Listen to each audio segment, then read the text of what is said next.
ആത്മാഭിമാനം പണയപ്പെടുത്താതെ തല ഉയർത്തിപ്പിടിച്ച് ഉള്ളിലെന്നും ഫൈറ്റ് ചെയ്യാനുള്ള, എത്ര താഴെ വീണാലും ഞാൻ പൊങ്ങി പൊങ്ങി പറന്നെഴുന്നേക്കും. മായ ഏഞ്ചലോട് ഒരു കവിതയുണ്ട്: നിങ്ങൾ എന്നെ നിങ്ങളുടെ വാക്കുകൾ കൊണ്ട് വെടിവെച്ചേക്കാം, നിങ്ങൾ എന്നെ നിങ്ങളുടെ കണ്ണുകൾ കൊണ്ട് കട്ട് ചെയ്തേക്കാം, മുറിച്ചെടുത്തേക്കാം, നിങ്ങൾ എന്നെ നിങ്ങളുടെ വെറുപ്പ് കൊണ്ട് കൊന്നുകളഞ്ഞേക്കാം, പക്ഷെ ഞാൻ വായുവിനെ പോലെ പൊങ്ങി പൊങ്ങി പൊങ്ങി പറന്നെഴുന്നേക്കും.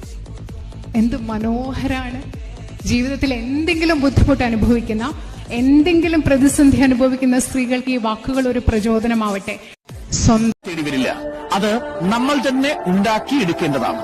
ഒരിക്കൽ കൂടി നമ്മൾ ആ പഴയ സിനിമയിലെ ഡയലോഗ് പറഞ്ഞാൽ, ജീവിതം സുന്ദരമാണ് ജീവിക്കാൻ അറിയാവുന്നവർക്ക്.